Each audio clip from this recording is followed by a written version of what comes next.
যে তুমি আল্লাহর বান্দা হওয়া ছেড়ে দাও আর শয়তানের বান্দা হয়ে যাও। আল্লাহর নামে তোবা করছি আমি। তোবা করো না আল্লাহর বান্দা।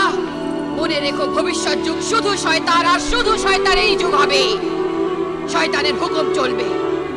তাই তাই তুমি এখনই শয়তানের রাজ্যে যোগদান করো, কারণ বেঁচে থাকার সব ব্যবস্থা শয়তানের হাতে হবে। ধর্মের নামে ঝগড়া হবে, সততা বিবশ হবে, ভদ্রতা বিলোপ পাবে, দীর্ঘ নিঃশ্বাস অভিযোগ করবে, মনুষ্যত্ব ন্যায়ের জন্য কাঁদবে, মৃত্যুর দূত আতঙ্কিত হয়ে পড়বে। যখন যখন কাঠ নয় জীবন্ত মানুষকে জ্বালানো হবে। বাহ বাহ বাহ, কি সুন্দর দৃশ্য হবে। মারা কষ্ট দেবে, বাচ্চারা অনাথ হয়ে যাবে, আর তোমার আল্লাহর বানানো এই সুন্দর মাটি নিরপরাধ আর নিষ্পাপদের রক্তে রঙিন হয়ে যাবে, আর তোমার আল্লাহর বান্দারা মুছে যাবে। আল্লাহর বান্দারা কখনো মুছে যেতে পারে না। আমি মুছে দেব।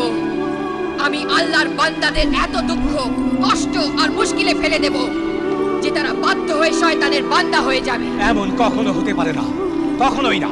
যারা আল্লাহর বান্দা তারা সব অবস্থাতে আল্লাহর বান্দাই থাকবে। আল্লাহর উপর আস্থা রাখে যারা, কোন রকম বিপদ আপদ আর মৃত্যুর আতঙ্ককে ভয় পায় না তারা, কারণ এক না একদিনেই শয়তানি অন্ধকার খোদার জ্যোতির সামনে দূর হয়ে যাবে। দূর হবে না, বরং শয়তানের একটা ফুৎকারে খোদার জ্যোতির আলো নিভে যাবে। নিভবে না, না নিভবে না। খোদার জ্যোতিতে সারা ব্রহ্মাণ্ড করছে ঝলমল। খোদার জ্যোতিতে সারা ব্রহ্মাণ্ড করছে ঝলমল। ফুৎকারে সেই জ্যোতি নেভানো সম্ভব নয়। মালিকা তাহতি আল্লাহর উপর যারা ভরসা রাখে, শয়তানের শক্তিকে তারা ভয় পায় না। আমাদের প্রিয় সিন্দবাদ, আমাদের বলো আমরা সিন্দবাদ কি করে হতে পারি? নিজের সাহস দিয়ে, নিজের পরিশ্রম দিয়ে, নিজের সততা দিয়ে আর আল্লাহর তেজ দিয়ে। মানুষ আর মনুষ্যত্বকে ভালোবাসার নামই হচ্ছে সিনবাদ। শয়তান আর শয়তানের শক্তির সঙ্গে লড়ার নামই হচ্ছে সিনবাদ। লড়াইয়ের জন্য তো তলোয়ারও চালাতে হবে। তলোয়ার কোথা থেকে আসবে? যখন শয়তানের সঙ্গে লড়ার কথা ভাববে না, তখন আল্লাহ তলোয়ারও দিয়ে দেবেন।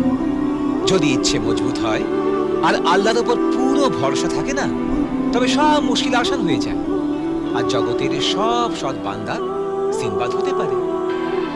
বলি দাও নিজের সত্তাকে যদি কোনো জনতা চায়, বলি দাও নিজের সত্তাকে যদি কোনো জনতা চায়, বীজ ছাইয়ে পড়েও ফলে আর ফুলে